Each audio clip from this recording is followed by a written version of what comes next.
You wake in darkness, not the gentle darkness of a bedroom with curtains drawn against morning light, but a thick, ancient darkness that has dwelled in these underground chambers since they were hewn from the earth. The air hangs heavy around you, each breath drawing in dampness, tinged with the unmistakable scent of fear, not just your own, but layers upon layers of it, accumulated like sediment over years. This fear has seeped into the very stone that surrounds you, becoming part of the structure itself. The cell is small, 7 paces long, perhaps 5 wide. You've counted them repeatedly during the night, a futile attempt to calm your racing thoughts. The floor beneath your bare feet is cold stone, worn smooth by countless others who have stood exactly where you stand now. How many of them walked out to never return? The question lingers in your mind like the persistent drip of water from somewhere in the darkness, a measured, relentless reminder of time passing. Sleep came in fragments, broken by the distant sounds that filter down from above or along the warren of tunnels that formed this underground labyrinth. Sometimes it was the scrape of a guard's sandals on stone, sometimes the muffled sob of another who shares your fate, and occasionally, most disturbingly, nothing at all, just the weight of silence pressing down, leaving you alone with your thoughts. Your back aches from the hard pallet that serves as your bed. The rough woolen blanket provided little comfort against the persistent chill that rises from the stones.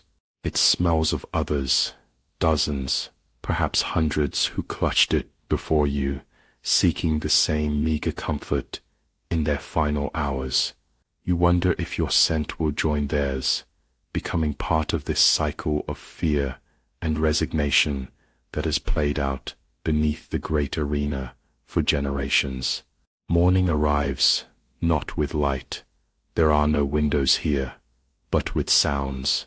First comes the increased activity of guards, their voices echoing down stone corridors as they prepare for the day's events.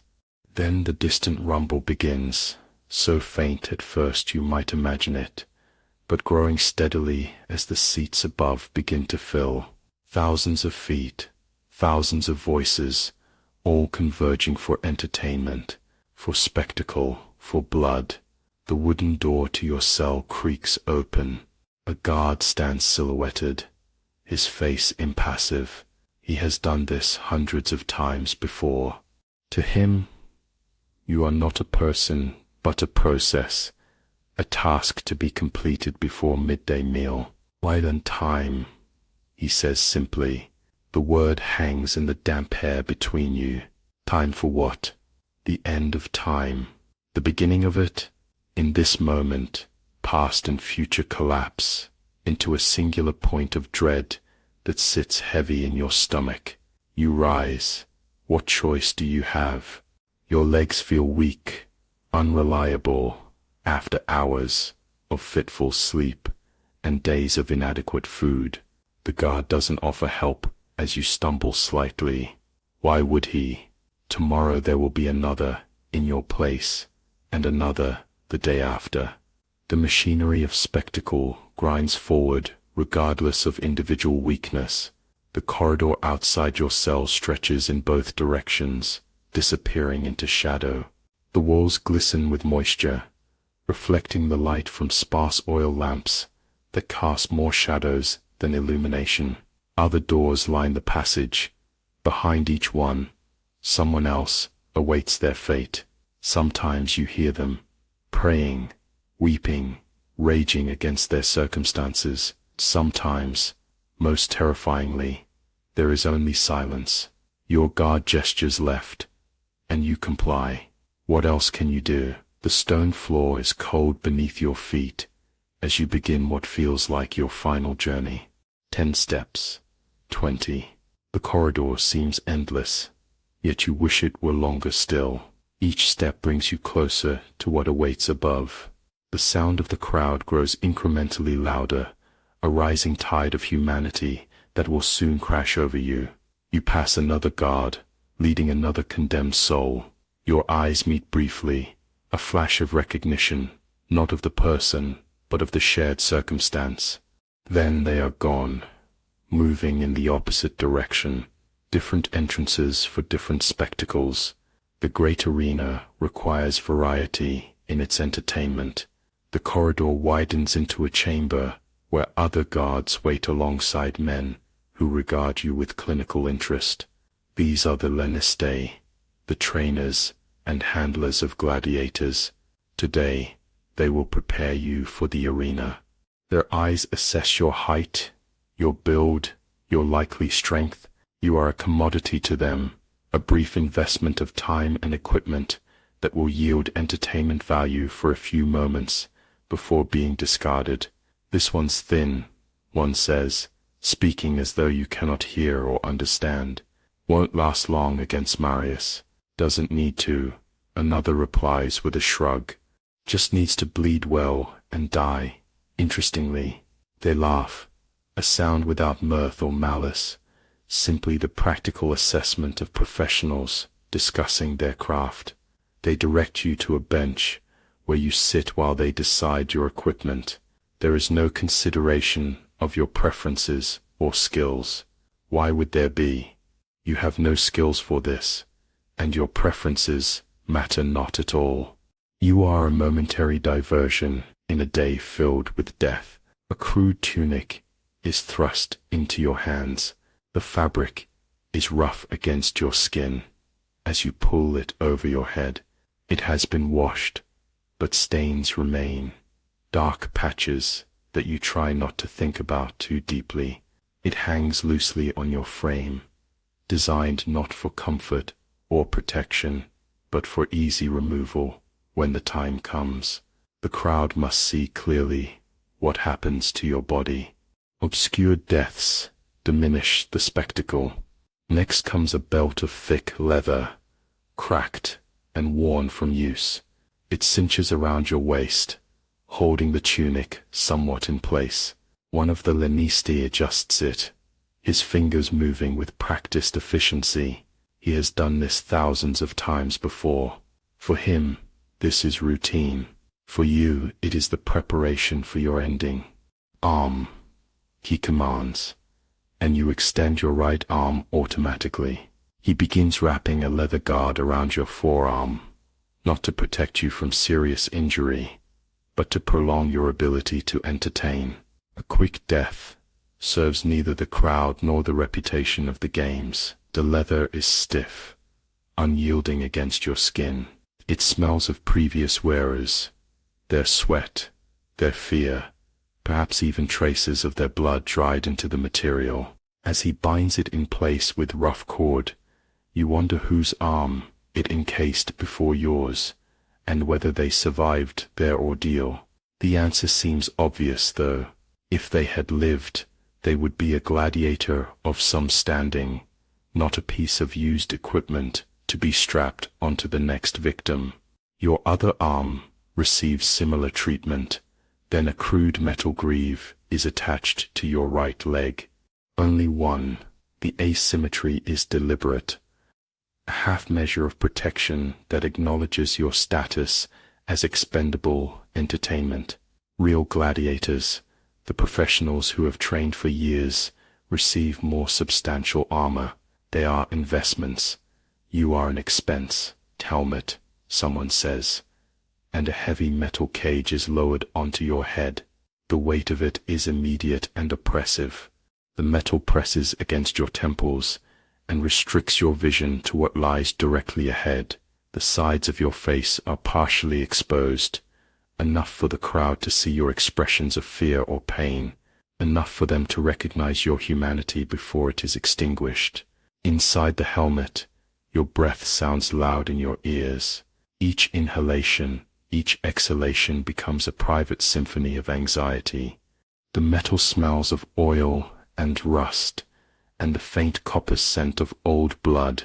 Through the eye slits, the world is reduced to fragments, snapshots of movement and light that your brain struggles to assemble into coherent understanding. Someone hands you a gladius, a short sword that feels impossibly heavy in your untrained hand. The leather wrapping on the grip is smooth from countless palms before yours, worn to a dull sheen that speaks of desperate clutching. The blade shows nicks and scratches, not the fine weapon of a celebrated fighter, but the tools of the condemned, functional enough to provide the illusion of a fair contest, poor enough to ensure the odds remain firmly against you.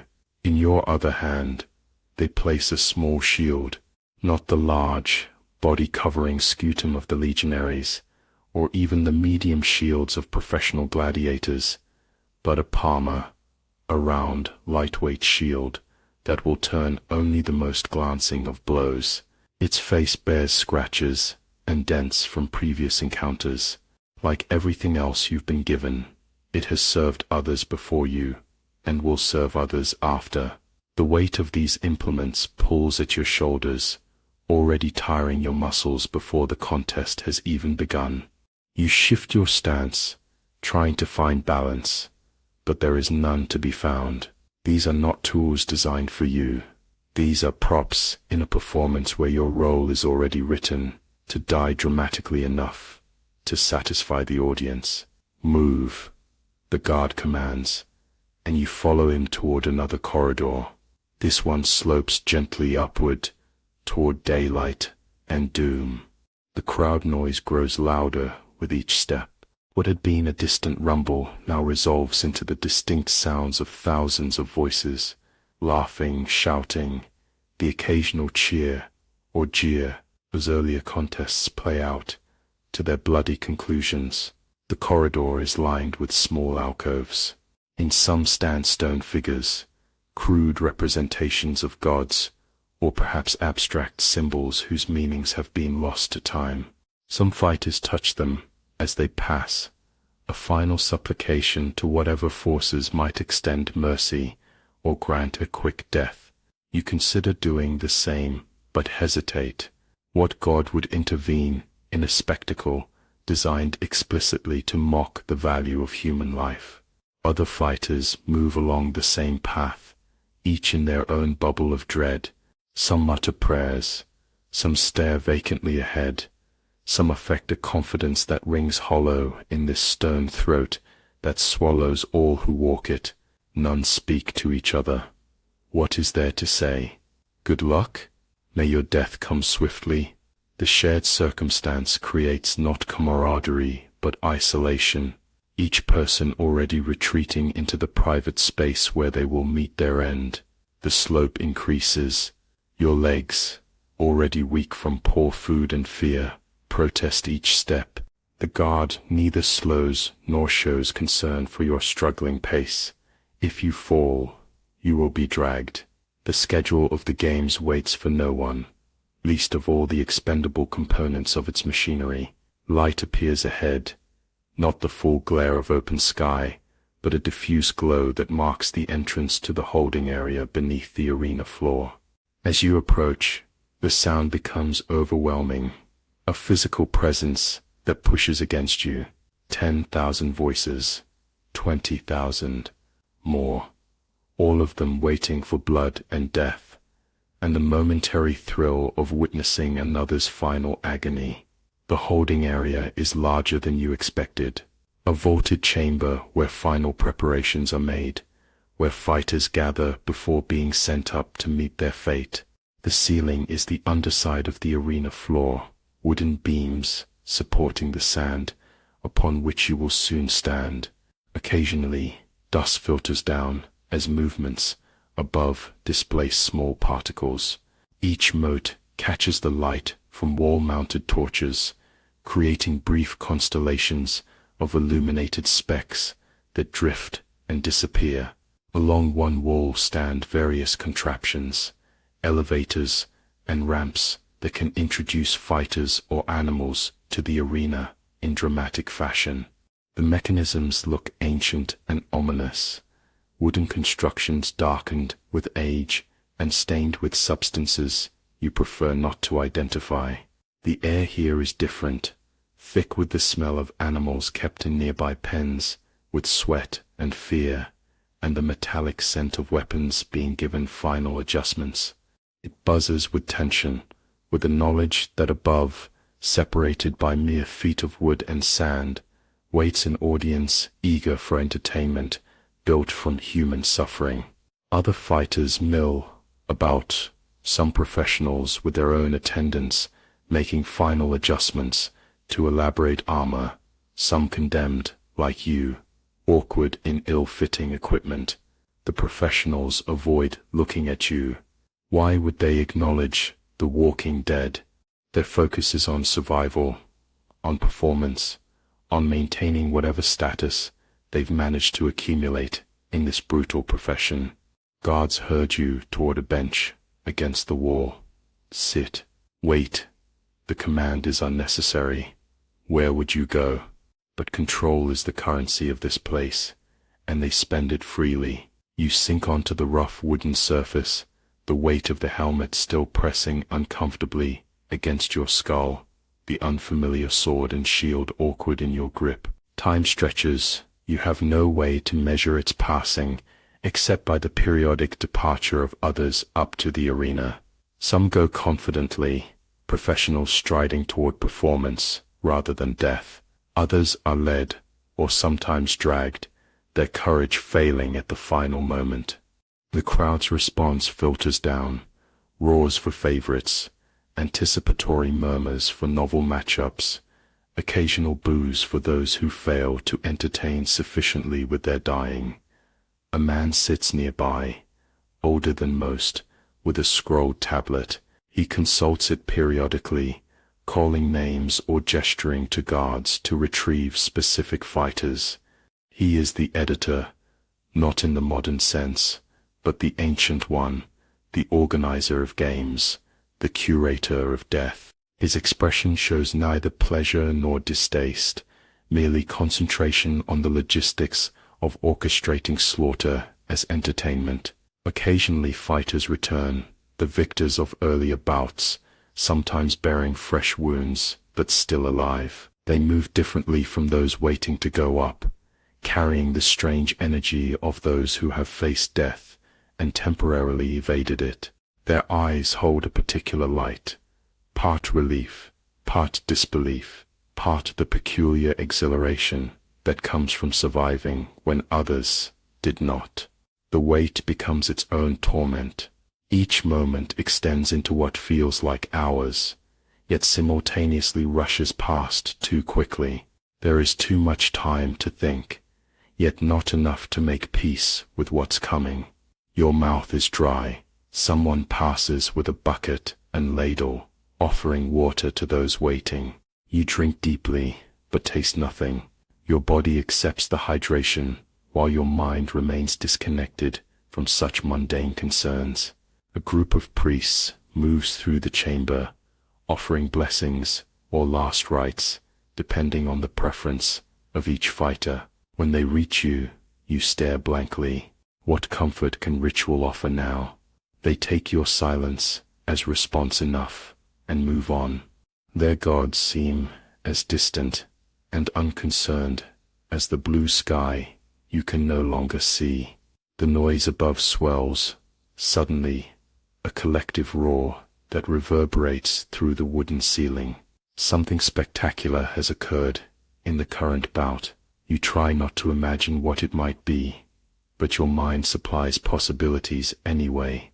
A particularly skillful kill, a dramatic wound, perhaps, a fighter begging for mercy, only to be denied by the downturned thumbs of thousands. Next group, the editor calls, consulting his tablet. Two names are read, yours among them.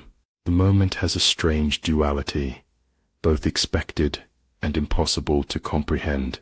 You stand because you must, legs moving mechanically while your mind remains detached, observing from some distance, as though this is happening to someone else. Guards direct you toward one of the lifts, a simple wooden platform that will rise through a trapdoor into the arena. Other fighters join you, arranged in specific positions by handlers who understand the choreography of entrance required for maximum dramatic effect. You are placed near the back, unimportant, a minor player in the spectacle to come. The platform creaks beneath the combined weight of fighters and equipment. Above, wooden slats form the ceiling, the last barrier between you and exposure. Through gaps, you can see fragments of light, brighter than the torches that illuminate this underworld. Real daylight. Perhaps the last you'll ever see. A signal is given. Machinery groans. The platform begins to rise, slowly at first, then with gathering momentum. The gap between you and death closes inch by inch. The crowd noise grows louder, clearer, resolving from ambient roar to distinct sounds. Individual shouts becoming audible, feet stamping on wooden seats, vendors calling their wares. The full symphony of Roman entertainment surrounds you even before you can see its source. Light spills through widening gaps as the platform nears the surface. It falls in bands across your face, your arms, your inadequate equipment. The heat comes with it, the warmth of mid-morning, already building toward the full intensity of day. The contrast with the cool dampness below is jarring, another sensory assault in a morning filled with them. The platform locks into place. Above, the trapdoor opens fully. Guards gesture upward. Go. The command is unnecessary. There is nowhere else to go but forward into light and noise and the ending that awaits. One by one, fighters climb the short ladder to the surface. Some stride confidently, playing to the crowd before they've even been seen. Others move mechanically, already separated from themselves. You wait your turn, each second both too brief and endless. Then it's your moment. You grasp the ladder, the metal of the sword awkward against the wooden rungs. Your shield bumps against your back as you climb. The helmet restricts your vision, turning the ascent into a series of disconnected images. Wood, light, shadow, hand over hand, and then suddenly you are there, pulling yourself onto the surface of the arena. The sand beneath your feet feels different from anything you've encountered before. Not the natural sand of beaches or deserts, but something prepared specifically for this place. It's been raked smooth, but here and there you see dark stains that the attendants couldn't or didn't bother to fully remove. The grains shift beneath your weight, subtly altering your balance, adding another layer of disadvantage to your already impossible situation. Guards arrange you and the others in formation, a line facing the main viewing box where important spectators sit. Through the narrow vision of your helmet, you see rich fabrics, glinting jewelry, the occasional flash of the distinctive purple that marks the highest ranks. These distant figures will decide your fate with a casual gesture of thumb up or down. The crowd surrounds you completely now, rising in tiers that seem to reach the sky itself. So many faces, all turned toward the sand, all hungry for the spectacle of combat and death. Their individual features blur together into a single entity, the mob, the audience, the collective appetite for blood that powers this entire enterprise. A voice calls out, the announcer, introducing each fighter with practiced flourish. Professional gladiators receive elaborate introductions, their victories and specialty fighting styles enumerated to appreciative cheers. For you and the other condemned, there is little ceremony, just a name, perhaps a crime, if it's entertaining enough, and then on to the next. You are not people here, you are moments in the day's entertainment, as transient and unremarkable as the sand beneath your feet. The announcements end. The crowd's anticipation is palpable, pressing against you like a physical force. Guards direct fighters to their starting positions for various contests that will unfold simultaneously across the arena floor. You are guided to a small circle, scratched in the sand near the eastern edge. This will be your stage, your battlefield, the place where your life reaches its conclusion. Across from you stands another figure, your opponent. Unlike you, he moves with the confidence of experience.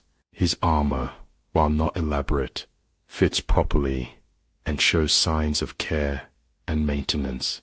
He is not a top-tier gladiator. Those are reserved for featured contests. But he has survived this place before, perhaps many times. He knows what you do not. He has skills you cannot hope to match. He is the instrument of your ending.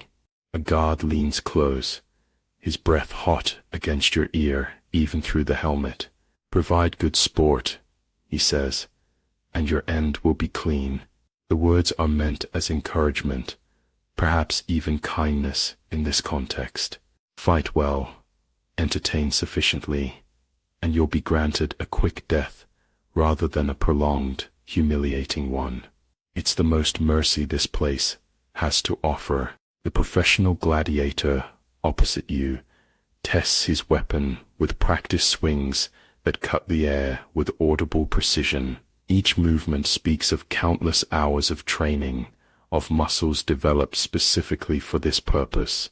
He regards you briefly, assessing, dismissing.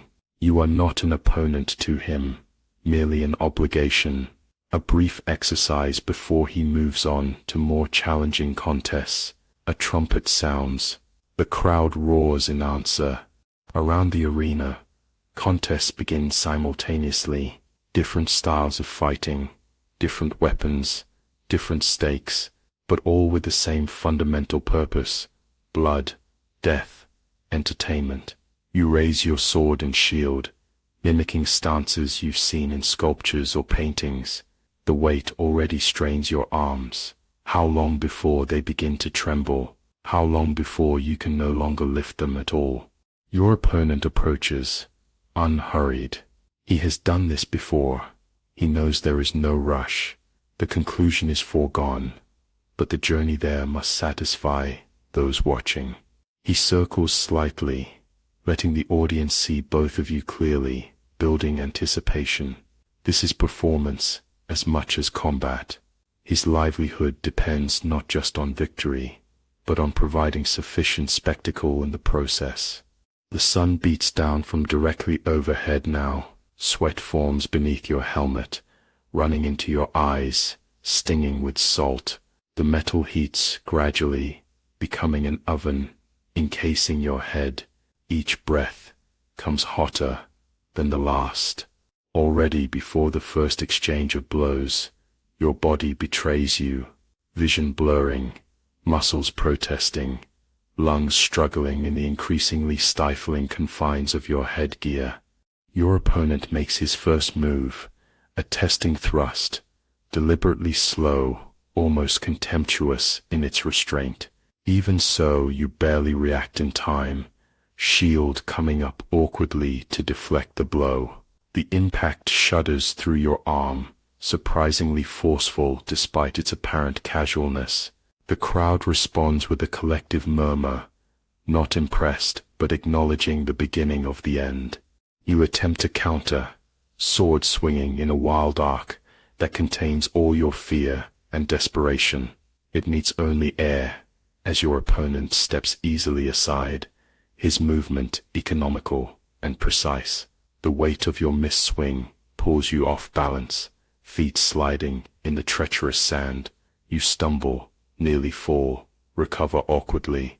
The crowd laughs, not all of them, but enough that the sound washes over you in a wave of humiliation. This is part of the entertainment too, the bumbling efforts of the untrained, the stark contrast between professional skill and amateur flailing.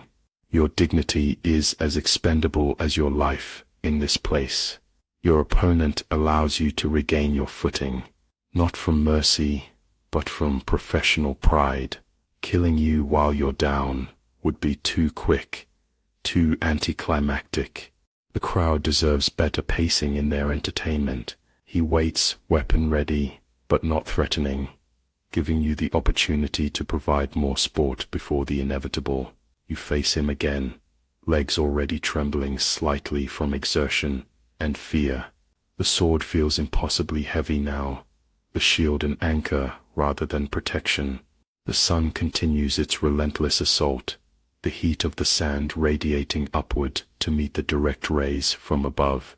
Your world narrows to these sensations: weight, heat, the rasping of your breath inside the metal cage that surrounds your head.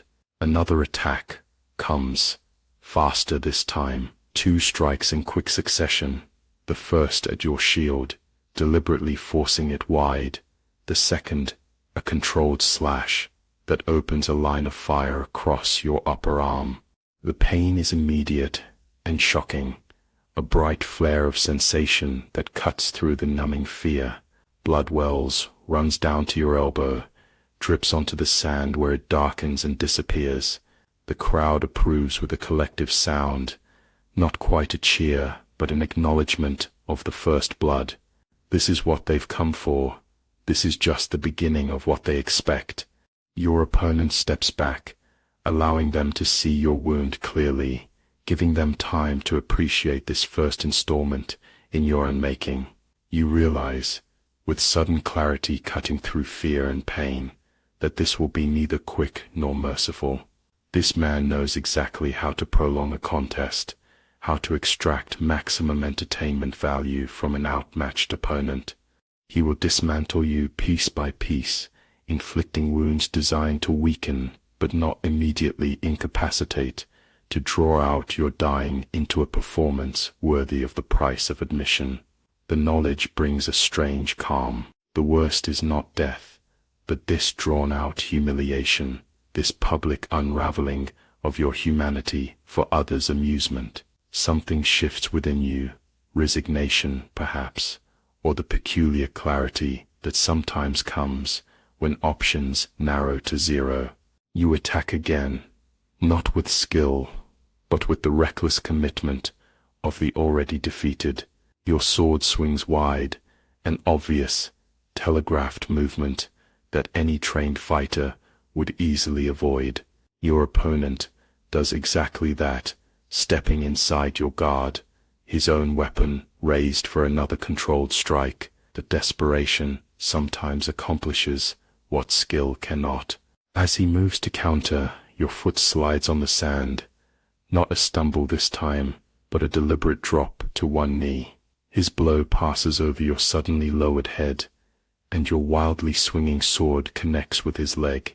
Not a skilled strike, but a lucky one, catching him just below his greave, opening a shallow cut. The crowd responds with surprised appreciation, a louder cheer, acknowledging this unexpected moment of competence from the condemned. Your opponent's expression changes briefly, visible even through his helmet, not fear, but annoyance, professional pride dented by this unskilled success. His next attack comes with less restraint, a series of controlled but forceful strikes that drive you backward across the sand. Your shield arm numbs from repeated impacts, your sword barely managing to parry when his thrusts come too quick for the shield to intercept. Each step back draws jeers from sections of the crowd. They want resistance, not retreat, even when resistance is impossible. Your heel catches on something in the sand, perhaps a small depression, perhaps the edge of a dark stain left by someone who preceded you on this stage. You fall, landing hard on your back, air rushing from your lungs in a painful exodus. Above, the sky spins briefly, a disorienting swirl of blue that your mind grasps at, as though it might offer escape. Your opponent stands over you, weapon poised. This could be the end, a thrust to the throat or chest, a conclusion to this uneven contest. The crowd grows momentarily quieter, anticipating the final stroke, but it doesn't come. Instead, he steps back, gesturing for you to rise. The crowd roars, approval, more entertainment to come. more suffering to witness. You struggle to your feet, every muscle protesting, the weight of equipment now seemingly impossible to bear. Your wounded arm throbs in time with your heartbeat, blood still flowing freely to soak the sand beneath you. Inside your helmet, sweat stings your eyes, blurring your already limited vision. Your breath comes in ragged gasps that echo metallically around your head. Time loses meaning. The contest, if it can be called that, continues in a series of disconnected moments. Attacks you barely deflect, wounds that open one after another across your body, brief respites when your opponent allows you to recover just enough to continue. The crowd's reactions wash over you in waves that correspond to your suffering, greater pain, bringing greater appreciation.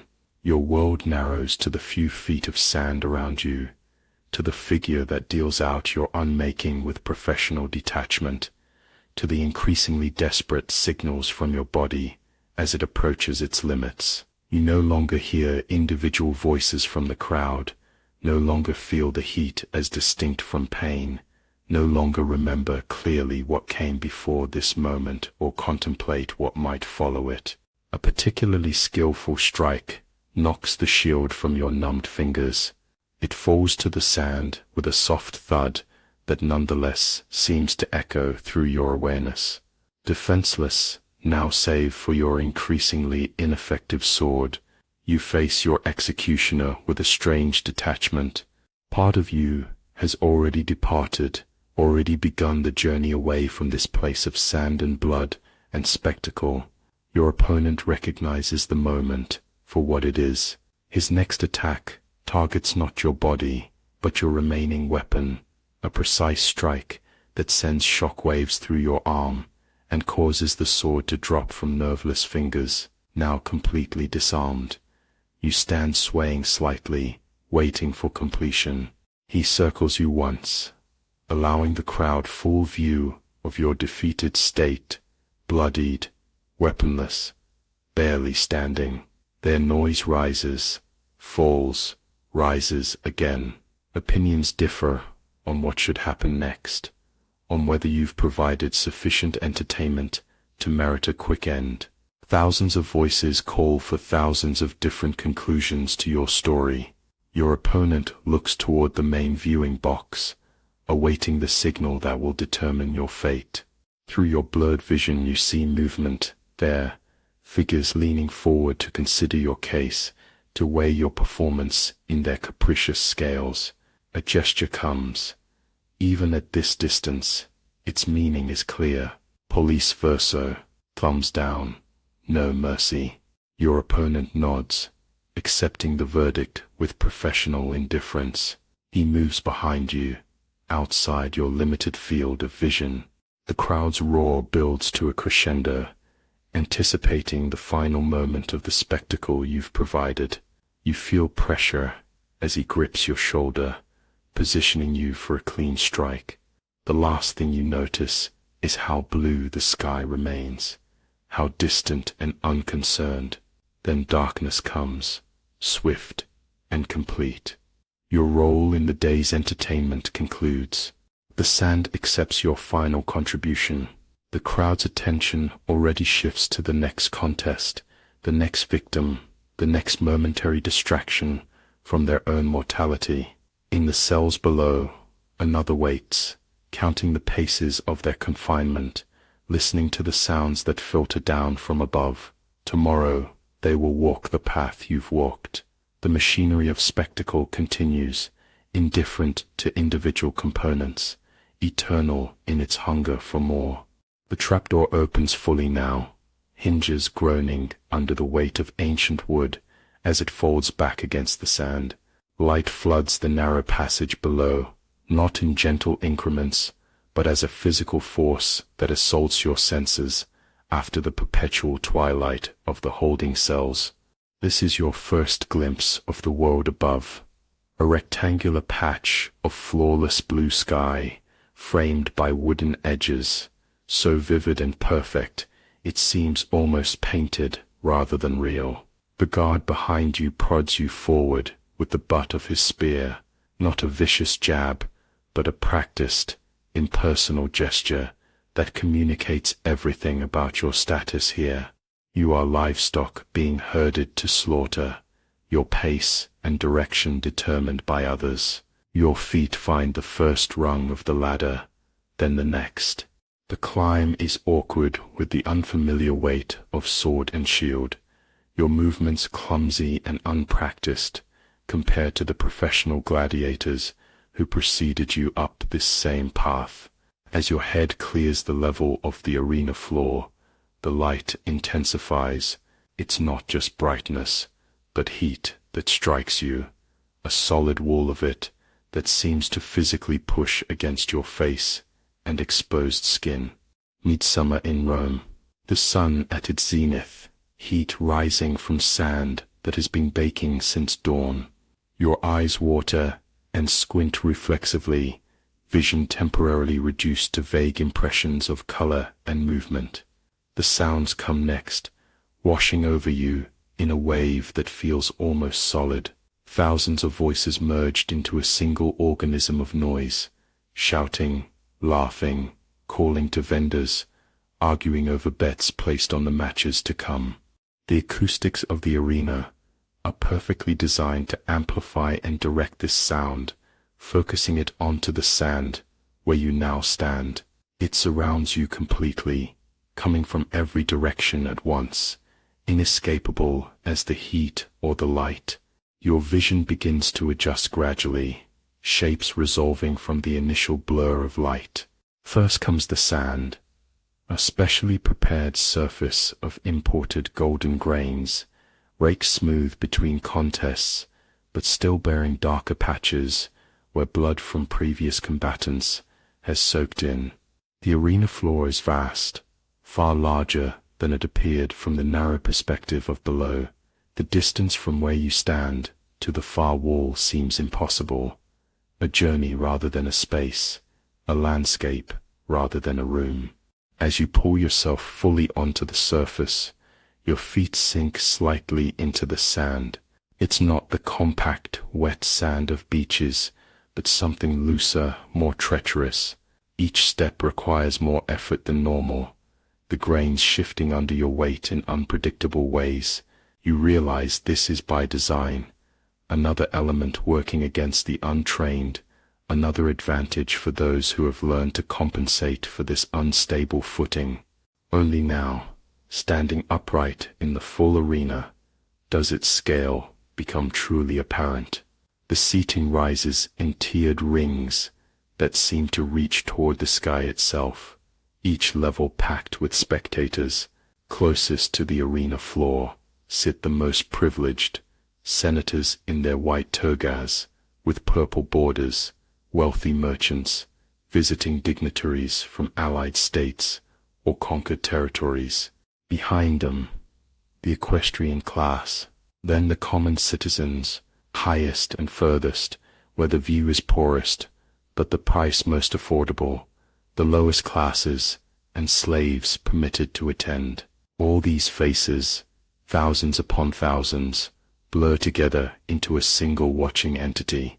Individual features become indistinguishable, but the collective attention is palpable, a weight as real as the armor on your back.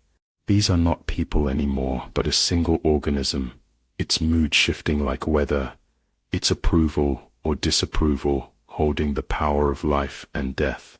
The heat intensifies with each passing moment. The sand not only reflects the sun's glare upward, but radiates stored warmth from below.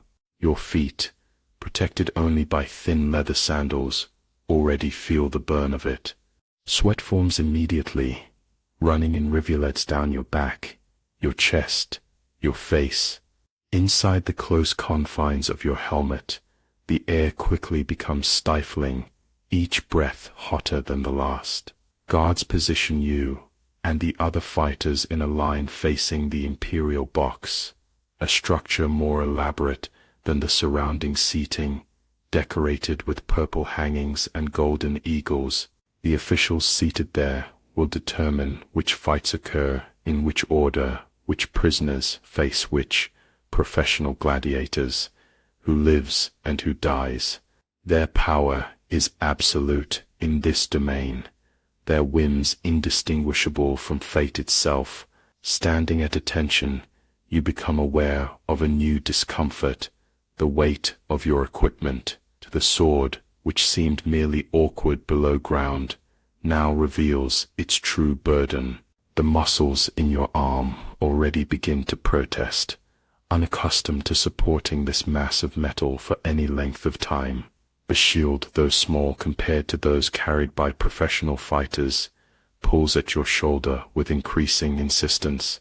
Professional gladiators train for years to build the specific strength required to wield these implements effectively. You have had no such preparation. The crowd's noise modulates as an official rises in the imperial box. He raises his hands, and a relative quiet descends.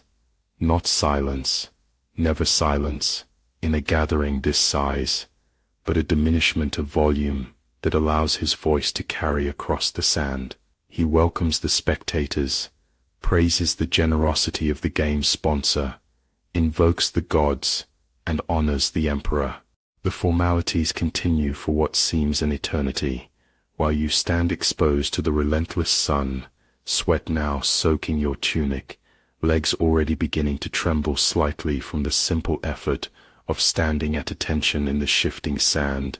Finally, he turns to the introduction of combatants. The professionals receive elaborate presentations, their fighting styles described, their previous victories enumerated, their patrons acknowledged. The crowd responds to favorites with thunderous approval, to unpopular fighters with jeers and catcalls.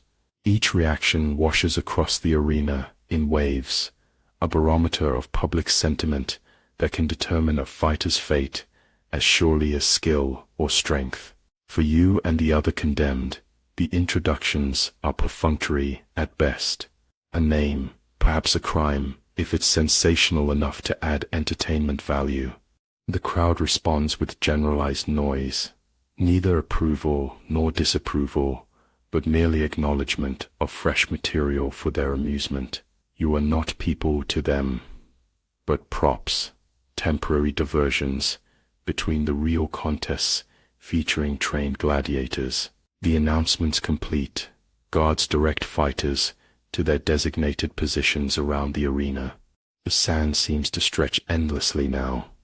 The distance to your assigned spot, an impossible journey. Each step requires conscious effort, feet sinking slightly, balance constantly adjusting to the unstable surface. Already your body betrays you, unused to these conditions, unprepared for the demands being placed upon it. Your position is near the eastern edge of the arena, marked by a simple line scratched in the sand. This will be your stage, the setting for whatever brief drama you can provide before its inevitable conclusion. The guard who escorts you speaks briefly.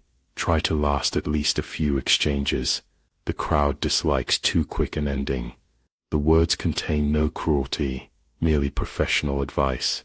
Your suffering is a commodity here, and he is concerned with its proper dispensation.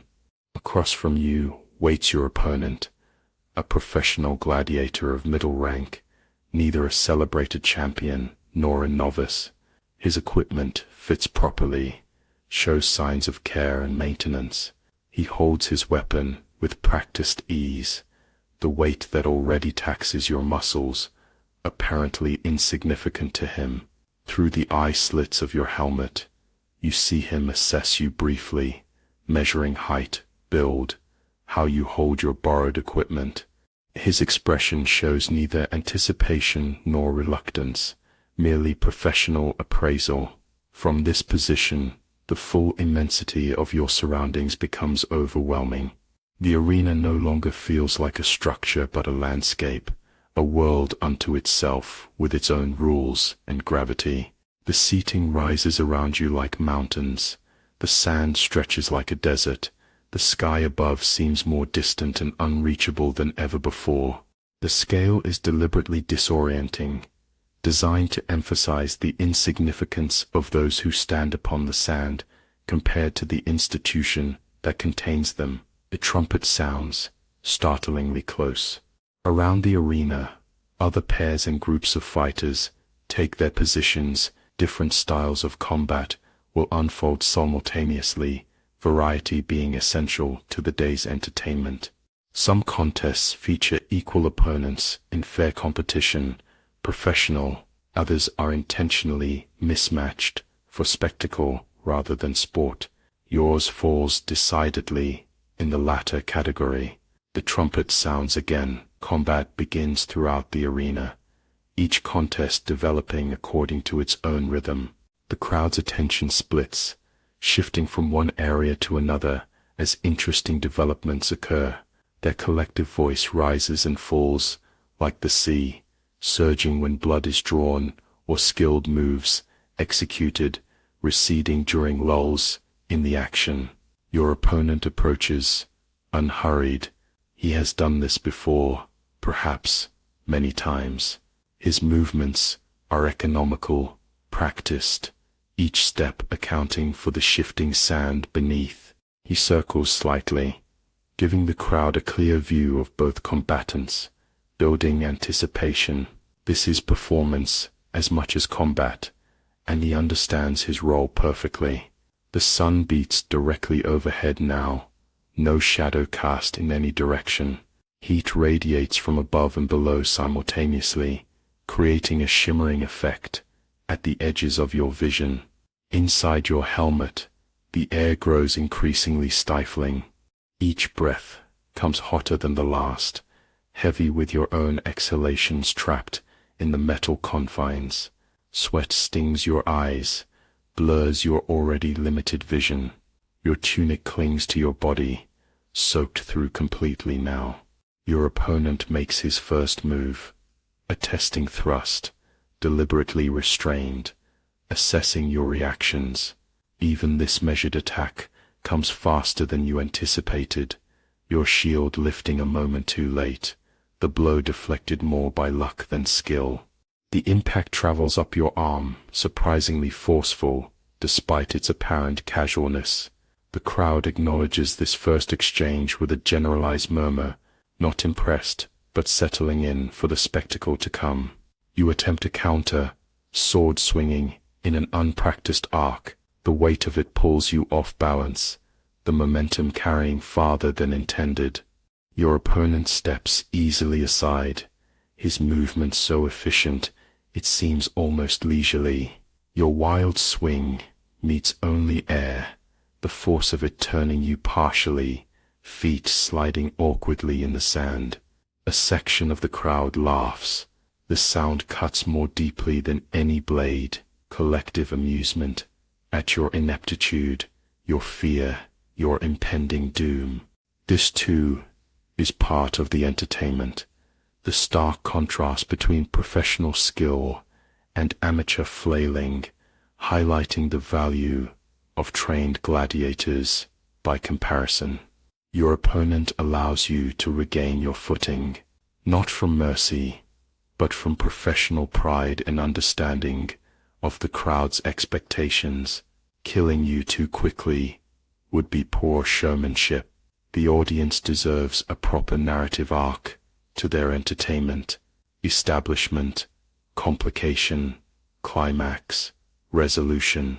He knows this, paces his performance accordingly. You face him again, sword and shield, already feeling impossibly heavy. Your muscles, untrained for this specific burden, begin to protest more insistently. Tremors run through your arms, not yet visible to observers, but felt internally as growing weakness. The sun continues its assault, heat pressing down like a physical weight. Sweat runs freely now, soaking your eyes, making your grip on the sword hilt increasingly precarious. The next attack comes faster, less restrained. 2 strikes in quick succession, one to force your shield wide, the second a controlled slash that opens a line across your upper arm. The pain arrives with shocking immediacy, a bright flare of sensation that cuts through the numbing fear. Blood wells quickly from the wound, running warm down your arm, dripping onto the sand where it darkens and disappears. The crowd responds with a collective sound of appreciation, not quite a cheer, but acknowledgement of first blood drawn. This is what they've come for, the beginning of the spectacle they expect. Your opponent steps back slightly, allowing them a clear view of your wound, giving them time to savor this first installment in the entertainment. You realize, with sudden clarity that cuts through pain and fear, that this will be neither quick nor merciful. Your opponent knows exactly how to extract maximum value from an outmatched adversary. He will dismantle you piece by piece, inflicting wounds designed to weaken but not immediately incapacitate, drawing out your suffering to satisfy the crowd's appetite for spectacle. The knowledge brings a strange detachment. The worst is not death itself, but this public unraveling of your humanity for others' amusement. Something shifts within you, not courage exactly, but the peculiar clarity that sometimes comes when options narrow to zero. You attack again, not with skill, but with desperate commitment. Your sword swings wide, an obvious, telegraphed movement that any trained fighter would easily avoid. Your opponent does exactly that, stepping inside your guard, his own weapon raised for another precisely calculated strike. But desperation occasionally achieves what skill cannot. As he moves to counter, your foot slides in the sand, not a stumble this time, but an instinctive drop to one knee. His blow passes over your suddenly lowered head, and your wildly swinging sword connects with his leg, catching him just below his protective greave, opening a shallow cut. The crowd reacts with surprised appreciation, a louder cheer acknowledging this unexpected moment of competence from the condemned. Your opponent's expression changes briefly, visible even through his helmet, not fear, but annoyance, professional pride dented by this unskilled success. His next attack comes with less restraint, a series of controlled but forceful strikes that drive you backward across the sand. Your shield arm numbs from repeated impacts, your sword barely managing to parry when his thrusts come too quick for the shield to intercept. Each step backward draws disapproval from sections of the crowd. They want resistance, not retreat, even when resistance is impossible. Your heel catches on something, perhaps a small depression in the sand, perhaps the edge of a darker stain left by someone who preceded you in this arena. You fall, landing hard on your back, air rushing from your lungs in a painful exodus. The impact of your helmeted head against the sand sends a shock wave through your skull, vision momentarily darkening around the edges. Above, the sky spins, a disorienting swirl of perfect blue that seems to mock your predicament with its serenity.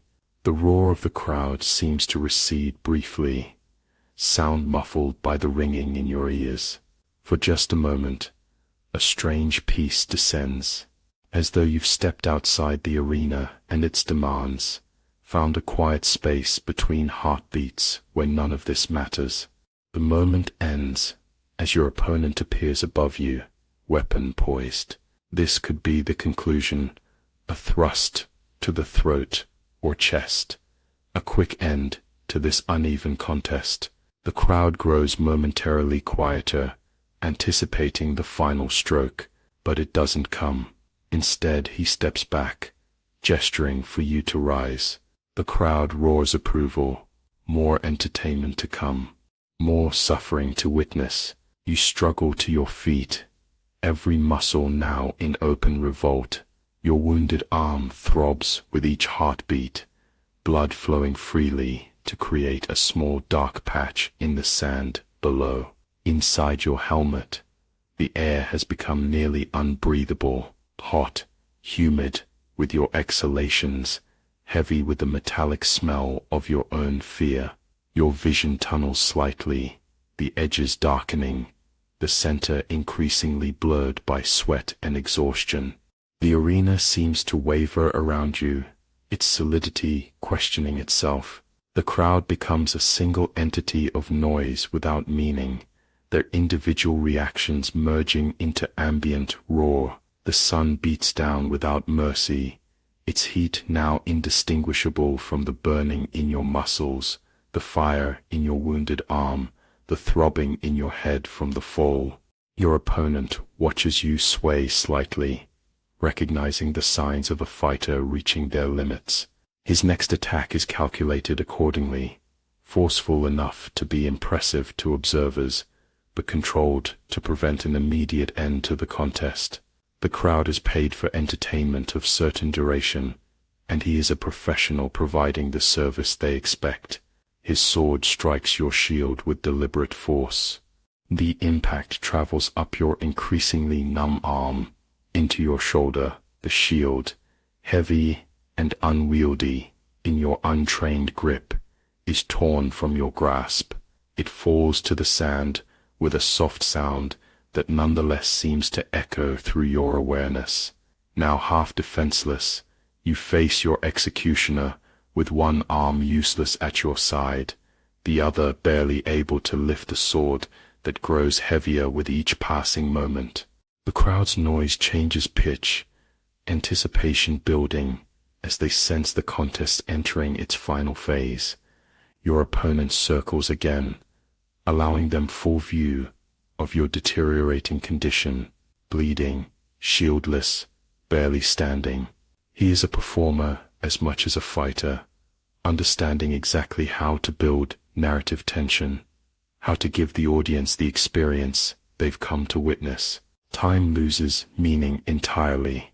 The contest continues in a series of disconnected moments, like fragments of a dream remembered upon waking, an attack you barely deflect, another wound opening across your thigh, the increasingly desperate signals from your body as it approaches its limits, the crowd's reactions washing over you in waves that no longer connect to specific events, but form a continuous roar of approval for your unmaking. Your world narrows to the few feet of sand around you, to the figure that deals out your destruction with professional detachment, to the increasingly urgent message that your body cannot continue much longer. You no longer hear individual voices from the crowd, no longer feel the heat as distinct from pain, no longer remember clearly what came before this moment, or contemplate what might follow it. A particularly skillful strike knocks the sword from your numbed fingers. It falls to the sand with a soft thud that nonetheless seems to echo through your consciousness. Completely disarmed now, you stand swaying slightly, waiting for completion. Your opponent recognizes the moment for what it is, the culmination of the performance, the point where spectacle becomes conclusion. He circles you once more, allowing the crowd one more view of your defeated state, bloodied, weaponless, barely conscious.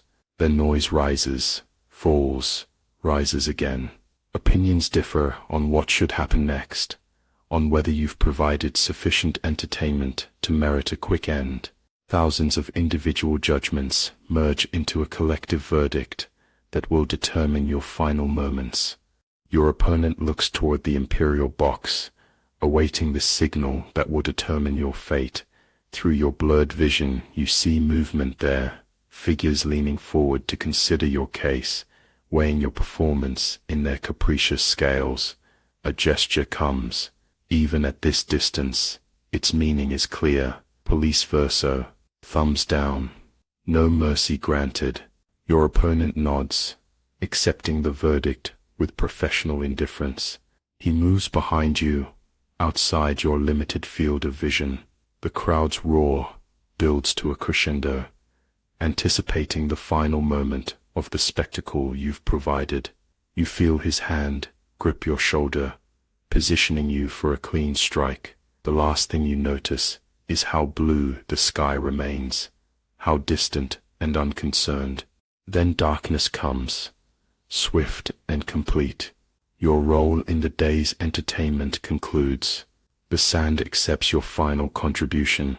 The crowd's attention already shifts to the next contest, the next victim, the next momentary distraction from their own mortality.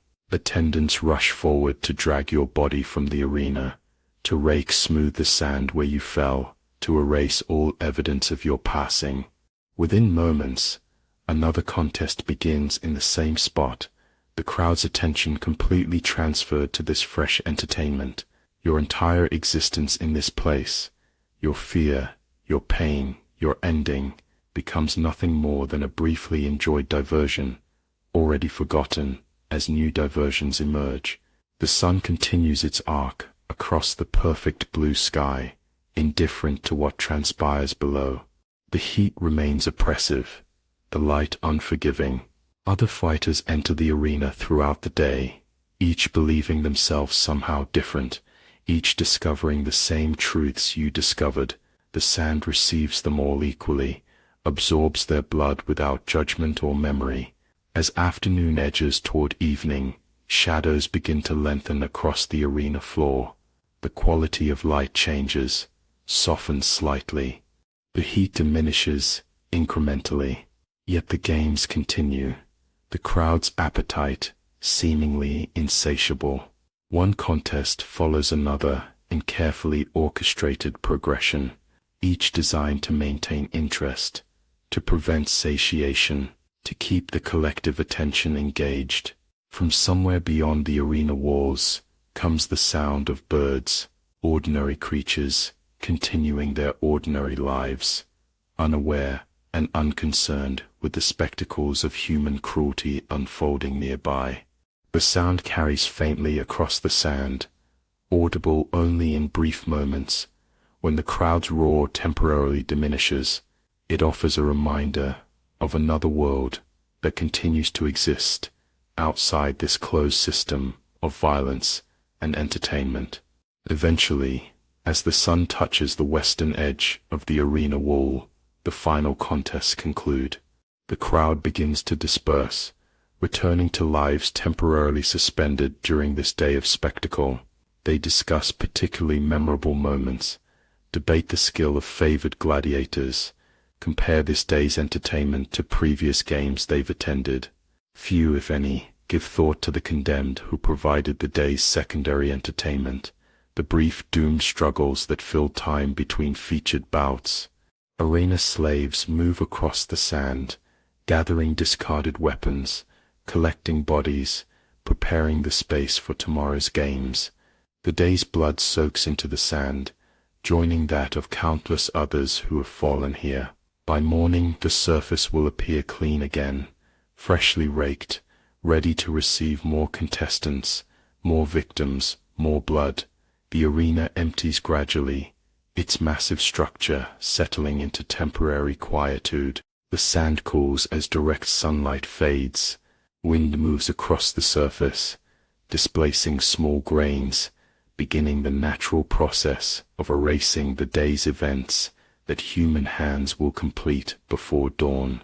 The space transforms from theater of death to simply a space, waiting, patient, eternal in its purpose.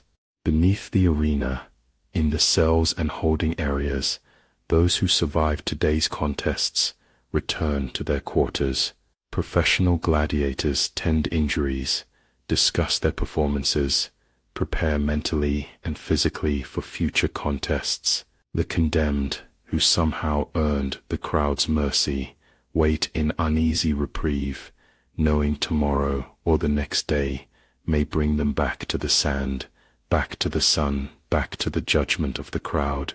And in a corner of the vast complex that supports this entertainment machine, bodies are processed, stripped of usable equipment, identified if necessary, disposed of with efficient indifference. Names are crossed from lists, cells are prepared for new occupants. The machinery of spectacle continues its operation, indifferent to individual components, eternal in its function. Night falls fully.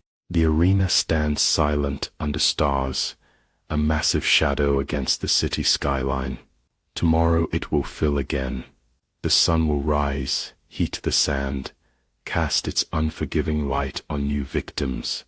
The crowd will return, hungry for fresh entertainment, and someone else will discover what you discovered today, that no one, however strong or skilled or desperate, can truly last in this place, designed specifically for human destruction. The stars wheel overhead, the same stars that shone down on the first games held in this space, the same stars that will witness countless more. They offer no judgment, no comfort, no meaning. They simply observe, as distant and indifferent as the crowd that watched you fall, already forgetting your brief moment upon the sand. The weight of the gladius in your hand becomes the center of your awareness now. Not the crowd with their thousands of watching eyes, not the oppressive heat bearing down from above and radiating up from below, but this singular, immediate reality. The sword is impossibly heavy. Its weight defies all expectation, as though the metal itself has conspired against you. You'd seen swords before, of course, watched soldiers march through the streets of Rome, with their weapons hanging easily at their sides. Observed gladiators in previous games wielding their blades with apparent effortlessness.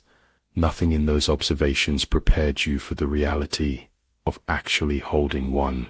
The soldiers you saw had trained for years, their bodies gradually adapting to the specific demands of their weapons. The gladiators were selected and conditioned specifically for the task of dealing death while making it appear graceful. You are neither. Your muscles have not been prepared for this burden. Your arm already trembles slightly, not yet visible to observers, but felt internally as increasing strain. The professional gladiator facing you notices, of course. His eyes, visible through the slits of his helmet, track the minute vibrations that telegraph your weakness. His posture shifts almost imperceptibly, relaxing slightly, recognizing that the threat you pose is even less than initially assessed. The sword's weight is not simply in its mass, though that alone would be challenge enough. It's the distribution of that weight, the balance point, that falls not where your untrained intuition expects, but several inches down the blade. Each time you move it, the weapon's momentum carries further than anticipated, pulling at your wrist, straining muscles unused to compensating for this specific imbalance. Your opponent makes his first real attack, now, not the testing probe of earlier, but a committed strike designed to force a reaction. The blade comes at you with startling speed, and you raise your shield instinctively. The impact reverberates through your forearm, into your shoulder, unexpectedly forceful. The shock of it numbs your fingers momentarily, your grip on the shield loosening before you consciously tighten it.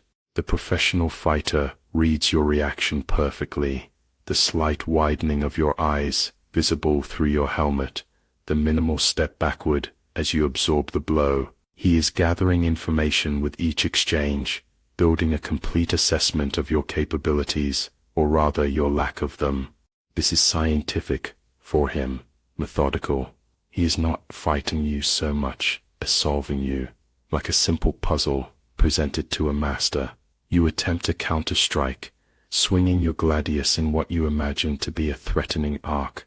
The reality falls painfully short of the intention. The sword's weight pulls your arm in a wider circle than planned, throwing you off balance. Your feet, already unsteady on the shifting sand, struggle to compensate. The blade moves through empty air as your opponent sidesteps with minimal effort, his motion so economical it appears almost casual. The misswing carries momentum that you cannot easily arrest. The sword continues its arc, pulling you further off-center. Your body rotates awkwardly, exposing your back momentarily, a fatal opening in any serious combat. Your opponent could end you In this moment, with a simple thrust to your unprotected flank, he chooses not from mercy, but from professional obligation, to provide a spectacle of sufficient duration. You manage to recover your stance, but the effort costs you.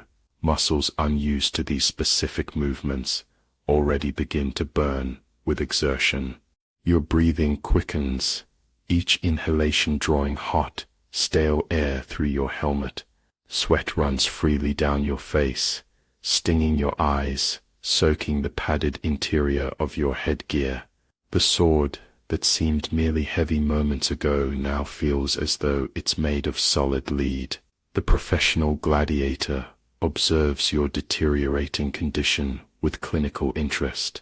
He has seen this progression countless times before. The rapid expenditure of energy by the untrained, the accelerating cycle of fatigue, leading to poor form, leading to greater fatigue. He adjusts his approach accordingly, setting a pace designed to hasten this breakdown while maintaining the appearance of competitive combat for the benefit of the audience. His next attack comes as a series of measured strikes, not his full capability, but enough to force desperate defenses from you. Your shield rises to block the first blow, drops to meet the second, swings wide to deflect the third. Each movement drains more of your rapidly diminishing reserves. The weight that professional fighters have learned to manage through years of conditioning becomes increasingly unbearable as your muscles begin to fail. The crowd responds to this sequence with appreciation, not for your increasingly desperate defense, but for the skilled offensive display. They recognize the technique, the control, the deliberate pacing of the assault. This is what they've paid to see: skilled gladiators demonstrating their craft, not necessarily quick deaths, but the artistry with which those deaths are eventually delivered. A blow slips past your shield, opening a shallow cut across your thigh. The pain is immediate and shocking. Not the abstract concept of injury, but the actual, physical reality of damaged flesh. Blood flows freely, running down your leg, soaking into the sand below. The sight of it, your blood creating a small dark patch at your feet, brings a strange dissociation. This is happening to you, yet you observe it as though from a distance, as if your mind has already begun separating from the body that will not survive this day.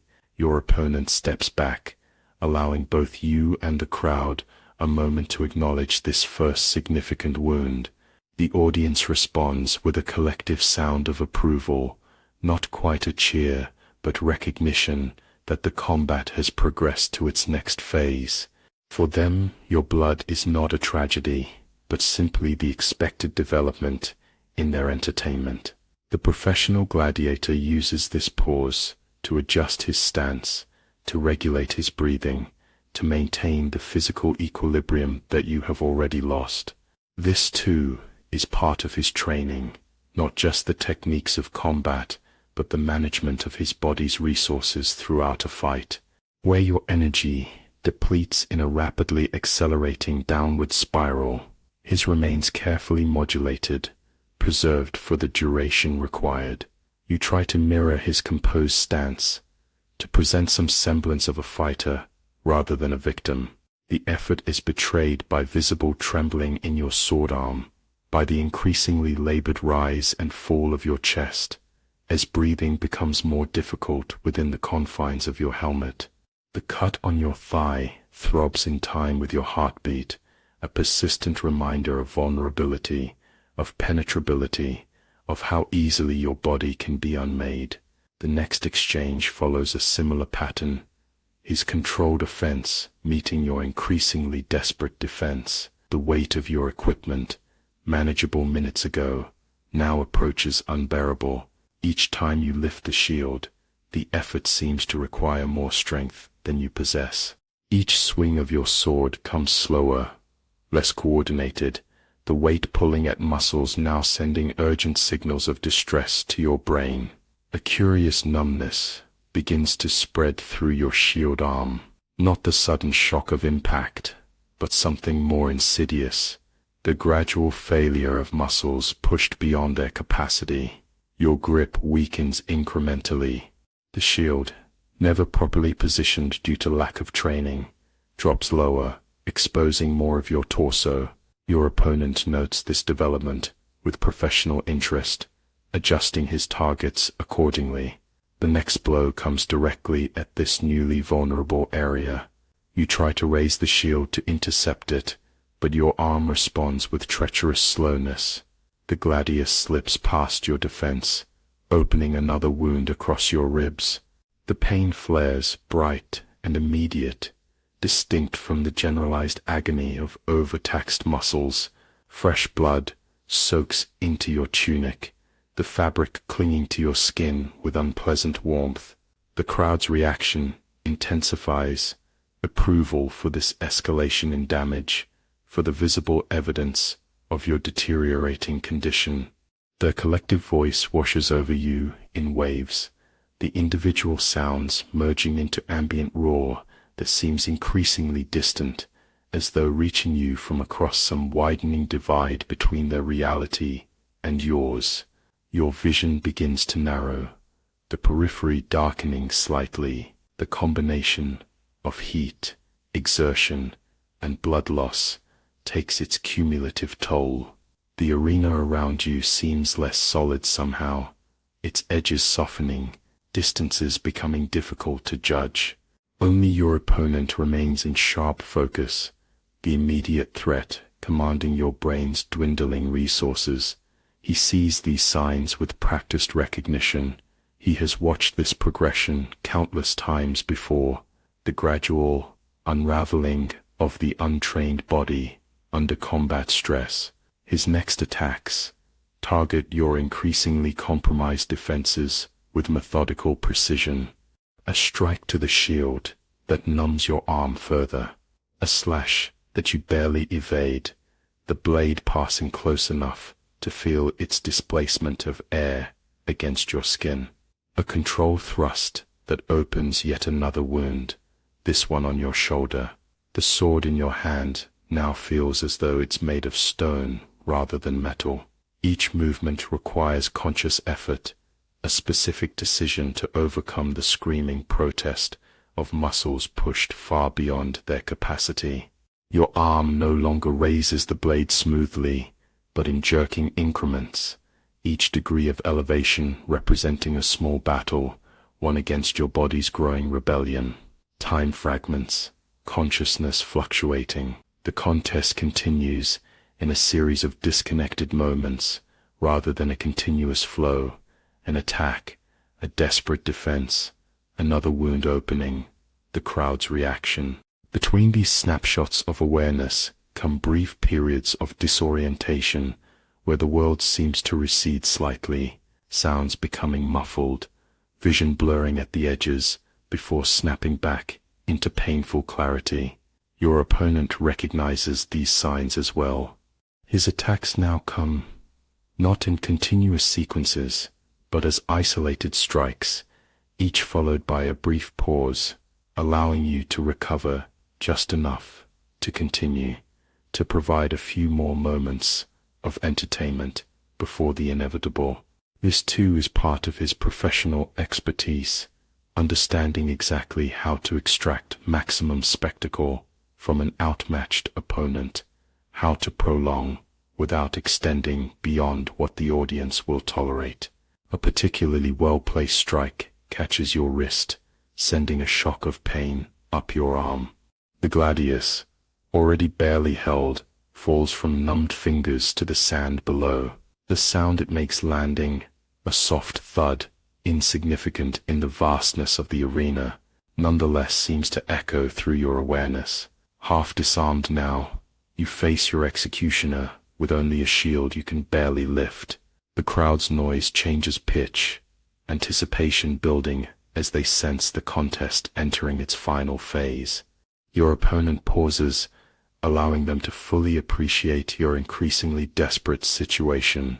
This moment is choreographed as carefully as any formal dance, the professional gladiator understanding exactly how to build tension, how to create narrative satisfaction for the witnesses of your destruction.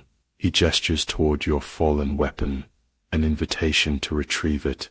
This apparent mercy is nothing of the sort, merely another element of the performance, another opportunity to demonstrate your helplessness for the audience's entertainment. You bend awkwardly, movements uncoordinated by fatigue and injury, to grasp the sword hilt. The simple act of straightening again, with the added weight, becomes a monumental task, your body registering its protest through shaking legs and spots dancing across your vision.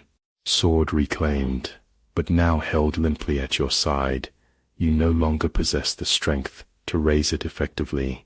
You face your opponent once more. Through the narrowing tunnel of your vision, you see him consider his next move, weighing options not for combat efficiency, but for theatrical effect. The crowd watches this deliberation with collective anticipation, their noise diminishing slightly, as attention focuses completely on what will come next. His decision made, he advances with renewed purpose. His attacks come now not as the measured exploratory strikes of earlier, but with committed intent to disarm you completely. A powerful blow to your shield sends shockwaves through your already numbed arm. The leather grip slides through nerveless fingers. The shield drops to the sand, leaving you entirely defenseless, save for a sword you can barely lift. The crowd roars approval for this development, the contest approaching its natural conclusion, the narrative arc reaching its climax. Your opponent circles you once completely, allowing the audience a full view of your defeated condition from all angles of the arena.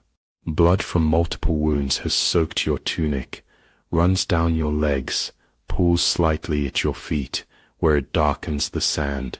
Your sword arm hangs at your side, the blade's tip resting on the ground, no longer even maintaining the pretense of defense.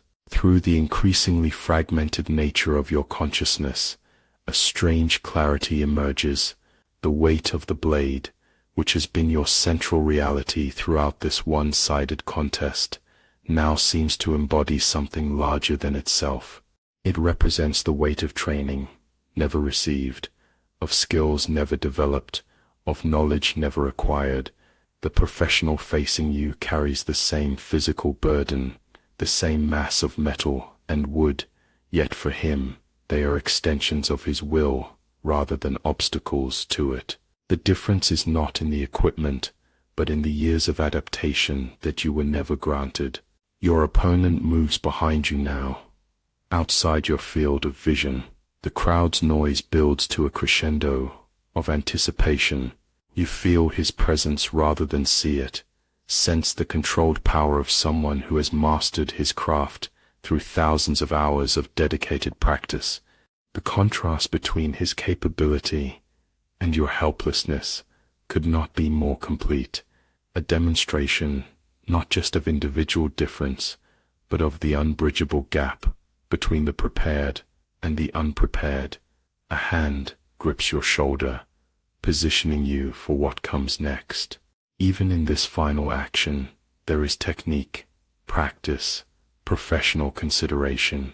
Your ending will be clean, efficient, as much a demonstration of skill as everything that preceded it. The crowd falls momentarily quieter, holding collective breath for the culmination of the spectacle they've witnessed. The sword that felt so impossibly heavy in your hand now falls forgotten to the sand. Your final awareness is not of pain, but paradoxically of its absence, a curious emptiness spreading outward from a single point, darkness following swiftly after. The weight that defined your final moments on this earth is suddenly irreversibly lifted. The professional gladiator steps back from your fallen form, acknowledging the crowd's approval with a raised arm. For him, this was not a fight but a performance, not combat but demonstration. He moves toward the edge of the arena, where attendants wait to collect his equipment, to check for any minor injuries, to prepare him for his next appearance. Already his thoughts turn to future contests against more worthy opponents, this brief interlude with you fading quickly from memory. Arena slaves rush forward to drag your body from the sand, to obliterate the evidence of your passing with rakes and fresh sand, to prepare the space for the next contest already beginning elsewhere in the vast expanse. Within moments, no trace remains of your presence here, the blood absorbed, the sand smoothed, the crowd's attention completely transferred to new entertainment.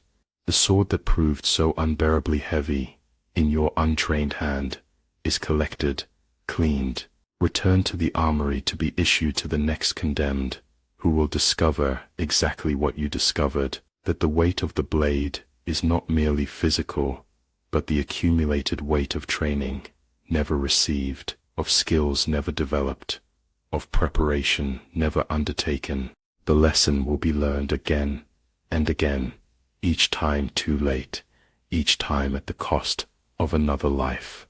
The arena continues its business throughout the afternoon, one contest following another in carefully orchestrated progression. The crowd's appetite remains seemingly insatiable, each spectacle of violence and death merely whetting desire for more. The sun begins its slow descent toward the western horizon, the quality of light shifting, shadows lengthening across the sand. Yet the games continue, the machinery of entertainment grinding forward without pause or reflection. Professional gladiators conserve energy between bouts, manage hydration, receive treatment for minor wounds, prepare mentally for subsequent appearances.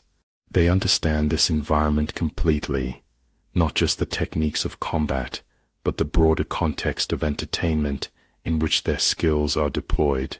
They are not merely fighters but performers, their survival dependent as much on satisfying the crowd as on defeating opponents. The condemned continue to be led up from the cells below, continue to discover the unbridgeable gap between their capabilities and those of the professionals they face, continue to fall under the relentless mathematics of training, conditioning, and experience. Each believes themselves different somehow. Each harbors some desperate hope of exceptional outcome. Each learns the same inexorable truth. The weight of the blade cannot be overcome by will alone. As afternoon edges toward evening, the quality of light changes, softening slightly. The heat diminishes incrementally, yet the games continue. The crowd's attention undiminished. The sand, renewed repeatedly throughout the day, continues to absorb blood, continues to be smoothed over, continues its role as neutral backdrop to the spectacle of human destruction. From somewhere beyond the arena walls comes the sound of birds, ordinary creatures continuing their ordinary lives, unaware and unconcerned with the manufactured dramas of death unfolding nearby. The sound carries faintly across the sand, audible only in brief moments when the crowd's roar temporarily diminishes. It offers a reminder of another world that continues to exist outside this closed system of violence and entertainment. Eventually, as the sun touches the western edge of the arena wall, the final contests conclude. The crowd begins to disperse, returning to lives temporarily suspended during this day of spectacle. They discuss particularly memorable moments, debate the skill of favored gladiators, compare this day's entertainment to previous games they've attended. Few, if any, give thought to the unnamed, unskilled opponents who provided counterpoint to the professionals' expertise. Arena slaves move across the sand one final time, gathering discarded weapons, collecting bodies, preparing the space for tomorrow's games. The day's blood soaks into the sand, joining that of countless others who have fallen here. By morning the surface will appear clean again, freshly raked, ready to receive more contestants, more victims, more blood. The arena empties gradually, its massive structure settling into temporary quietude. The sand cools as direct sunlight fades, Wind moves across the surface, displacing small grains, beginning the natural process of erasing the day's events that human hands will complete before dawn. The space transforms from theater of death to simply a space, waiting, patient, eternal in its purpose. In the armory beneath the arena, equipment is cleaned, repaired, prepared for the next day's use. The sword that proved too heavy for your untrained arm is indistinguishable from dozens of others, nothing in its composition or appearance revealing how completely it defeated its last wielder. Tomorrow it will be issued again, will again become the central reality of someone else's final moments, will again prove the unbridgeable gap between training and its absence. Night falls fully. The arena stands silent under stars, a massive shadow against the city skyline. Tomorrow it will fill again.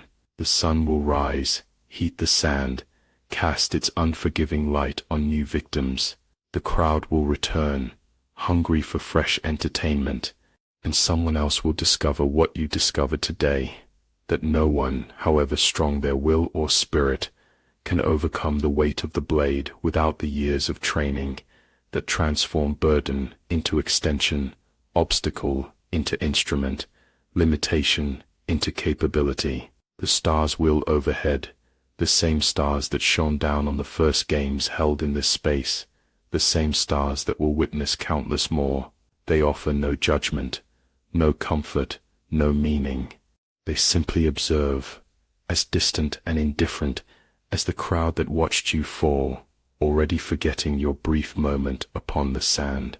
The sand beneath your knees feels different, now no longer the burning surface that first greeted your feet, but something cooler, damper. Your blood has transformed it, creating a dark patch that spreads slowly outward. There is a peculiar intimacy in this, in the mingling of your essence with the earth, in this final contribution to the arena's long memory of absorption. The crowd's noise has taken on a strange quality, still physically present, but somehow distant, as though reaching you from across some widening gulf. Their collective voice rises and falls like ocean waves, a natural force, neither malicious nor kind, but simply existing, obeying its own laws of surge and retreat. Individual sounds become indistinguishable, merging into ambient roar that seems increasingly unconnected to your particular fate. Your opponent circles slowly, allowing the audience full appreciation of your deteriorating condition. There is nothing personal in his methodical dismantling of your defenses, in the wounds he has opened across your body with professional precision. He is simply performing his function in this elaborate machinery of entertainment, his actions as prescribed and ritualized as those of any priest at an altar. That you are the sacrifice is merely circumstance. Through the narrowing tunnel of your vision, you notice things with strange clarity, small details that would normally escape attention now standing out with painful sharpness. The way sunlight catches on a metal clasp of your opponent's armor, creating a brief constellation of reflected brilliance. The particular pattern of the sand disturbed by your collective footprints, recording a dance of pursuit and retreat that will soon be smoothed away as though it never occurred. The almost imperceptible nod the professional gladiator gives to someone beyond your field of vision, a signal understood, a protocol observed. Time loses its linear quality, stretching and compressing in unpredictable ways. The crowd's reaction to your unmaking seems to arrive before the actions that prompt it, their collective voice anticipating rather than responding to your continuing defeat. Or perhaps your mind simply processes these stimuli in the wrong order now, your consciousness beginning to fragment under the accumulated stress of heat, exertion, blood loss, and the knowledge of what comes next. Your opponent moves with deliberate slowness, now, not from fatigue, but from professional understanding, of pacing, of narrative structure, of the crowd's expectations. He is choreographing your end with the same attention to detail that has characterized every aspect of this unequal contest. Even in these final moments, entertainment value remains the primary consideration, your actual death merely the culmination of the spectacle rather than its purpose. Through some combination of instinct and desperation, you make one final attempt at resistance, a lurching movement forward, sword raised in trembling hands for a last, futile strike. The blade feels impossibly heavy now, your muscles screaming in protest at this final demand placed upon them. The professional gladiator reads your intention with embarrassing ease, sidestepping the awkward thrust with minimal movement, responding with a precisely calculated blow that sends your weapon spinning from nerveless fingers. The sound of your sword striking the sand seems unnaturally loud, cutting through the ambient roar of the crowd to register with perfect clarity in your awareness. This sound, this soft thud of metal against earth, marks the true end of any pretense of contest. What follows now is merely formality, the official conclusion of something that was effectively decided the moment you stepped onto these sands. Completely disarmed, you kneel in the expanding circle of your own blood, not from choice, but from the simple inability of your legs to support you any longer. The crowd's noise modulates in response to this development, anticipation building as they sense the approach of the moment they've been waiting for. Individual voices become briefly distinguishable again, some calling for mercy, others for death, most simply contributing to the generalized roar of collective excitement. Your opponent looks toward the main viewing box, awaiting the signal that will determine your fate. Through blurred vision, you follow his gaze to where important spectators sit in shaded comfort, their experience of this day as removed from yours as it's possible to be while still occupying the same physical space. Figures lean forward slightly, considering your case with the casual interest of those for whom this is merely one decision among many in a day filled with entertainment. A gesture comes. Even at this distance, its meaning is unmistakable. Vice versa, thumbs down, death granted, or perhaps more accurately, mercy denied. The crowd responds with approving noise, not necessarily bloodthirst, but appreciation for narrative completion, for the expected conclusion to a story they've watched unfold according to familiar patterns. Your opponent acknowledges the verdict with a professional nod. No emotion crosses his features, no satisfaction, no regret, merely acceptance of instruction. He moves behind you, outside your field of vision. The crowd's noise builds to its final crescendo, anticipation peaking as the culmination of their entertainment approaches. A curious calm descends over you in these last moments. The fear that has been your constant companion since waking in the cells below recedes, replaced by a strange detachment.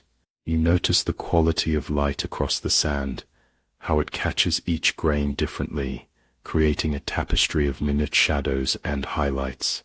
You register the particular smell of this place: hot sand, sweat, blood, the distant scent of food vendors in the upper tiers. You feel the slight movement of air against your skin as your opponent positions himself for the final stroke. The end, when it comes, arrives with merciful swiftness, a moment of pressure, a brief flare of sensation that immediately fades to nothing. Your awareness contracts to a single point, then expands outward into an unexpected emptiness. The crowd's roar follows you into this emptiness, fading gradually like a tide retreating from shore, until finally there is only silence and darkness, and the release from weight that death alone provides. But the arena continues. Your body lies on the sand for mere moments, before attendants rush forward to drag it away.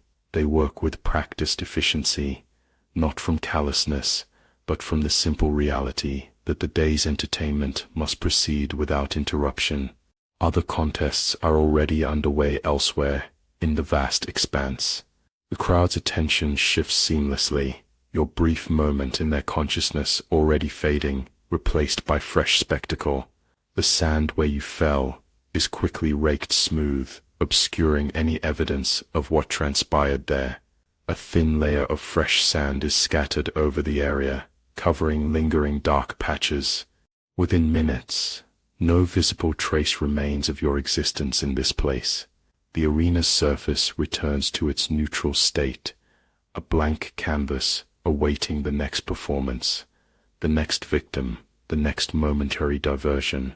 Your opponent moves toward the edge of the arena, where assistants wait to take his equipment, to offer water, to check for any minor wounds that might require attention.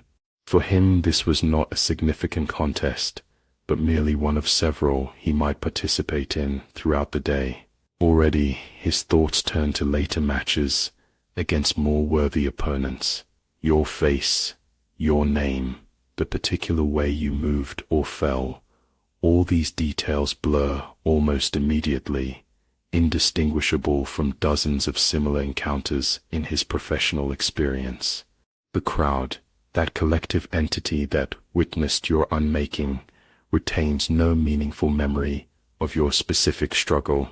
Individual spectators might recall a particularly skilled move by the professional gladiator, might mention in passing the relative quickness or slowness of your defeat, might use your contest as a point of comparison to others they witnessed.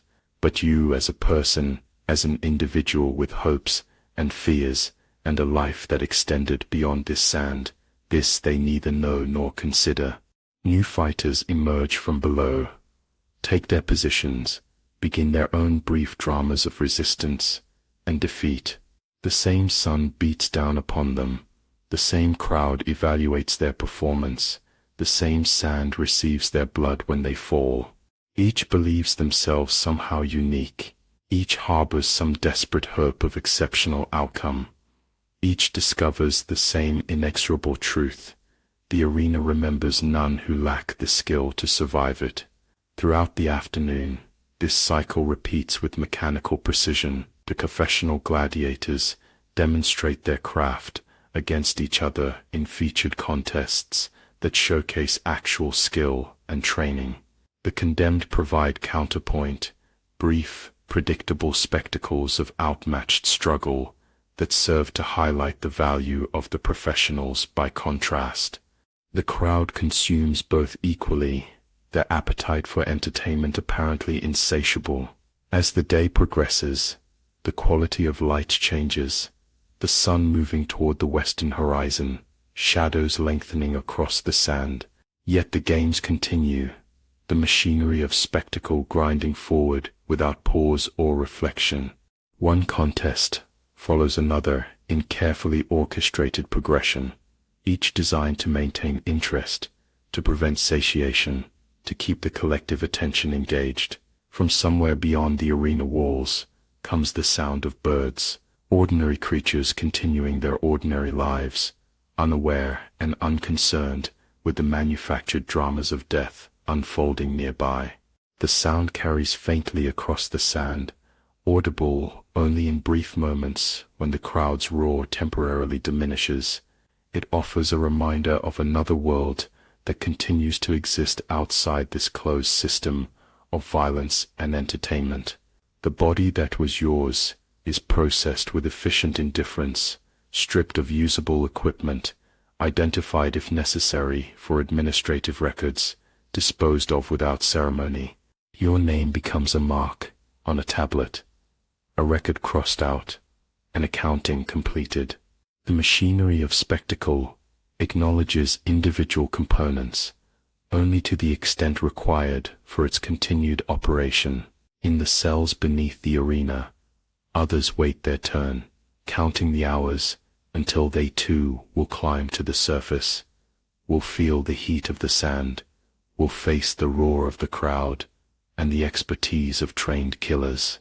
They listen to the sounds filtering down from above, trying to decipher meaning from the crowd's reactions, hoping desperately for some clue that might improve their own chances.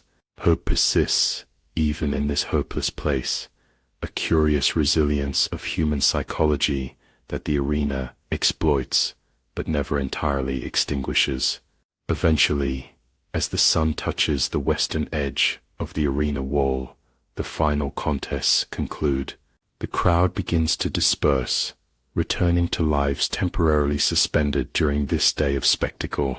They discuss particularly memorable moments, debate the skill of favored gladiators, compare this day's entertainment to previous games they've attended. Some feel vaguely dissatisfied without knowing exactly why, a spiritual indigestion from having consumed too much death without proper integration of its meaning.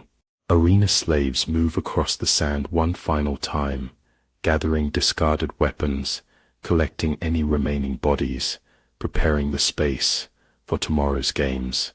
The day's blood soaks into the sand, joining that of countless others who have fallen here. By morning the surface will appear clean again, freshly raked, ready to receive more contestants, more victims, more blood. The arena empties gradually, its massive structure settling into temporary quietude. The sand cools as direct sunlight fades. Wind moves across the surface, displacing small grains, beginning the natural process of erasing the day's events that human hands will complete before dawn. The space transforms from theater of death to simply a space, waiting, patient, eternal in its purpose. Beneath the arena, in chambers specifically designed for the purpose, bodies are prepared for disposal.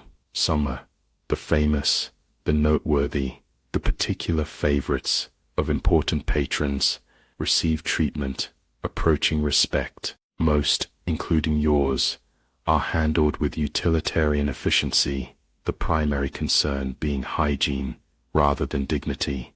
The physical remnants of what was once a conscious, hoping entity are reduced to a logistical problem, solved according to established protocols. Night falls fully. The arena stands silent under stars, a massive shadow against the city skyline. Tomorrow it will fill again.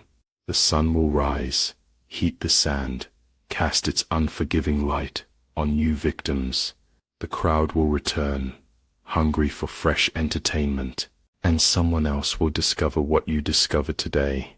That individual identity means nothing in this place, designed specifically to transform human lives into momentary spectacle. In a corner of the vast necropolis that serves Rome's endless appetite for death, your remains join countless others who passed briefly across the sand. No marker indicates your specific place, no memorial notes your passing. The arena has consumed you completely, your fear, your pain, your ending, and retains nothing of your particularity. You have been reduced to a function fulfilled, a brief entertainment provided, a momentary diversion already forgotten. The stars wheel overhead, the same stars that shone down on the first games held in this space, the same stars that will witness countless more. They offer no judgment, no comfort, no meaning.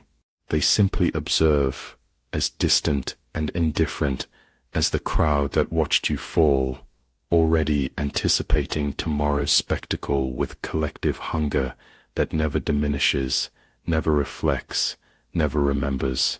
In the great ledgers that record the arena's operation, your appearance registers as a single line, a name, perhaps a designation of origin, a brief notation of opponent, outcome, and crowd reaction. This minimal acknowledgement is the sum total of your official existence in this place. Tomorrow, other names will be added below yours, continuing the endless accounting of bodies transformed into entertainment. Outside the arena, life in Rome continues unaffected by your passing. Markets operate, temples conduct rituals, citizens pursue their daily concerns without awareness of individual deaths that occur for their amusement. The games function not just as entertainment, but as a kind of collective processing of death, rendering it spectacular, theatrical, contained within strict boundaries of time and space. This allows the reality of mortality to be simultaneously acknowledged and denied, experienced vicariously, without genuine confrontation. In the cells beneath the arena, the next day's victims try to sleep, each alone with their thoughts, despite physical proximity. Some pray to gods, who seem increasingly distant and unresponsive. Some replay memories of freedom, of lives that now seem to belong to different people entirely. Some stare into darkness, minds emptied by the proximity of ending. Each believes, on some level, that their experience will differ from those who preceded them. Each will discover otherwise. Morning approaches. The eastern sky begins to lighten imperceptibly.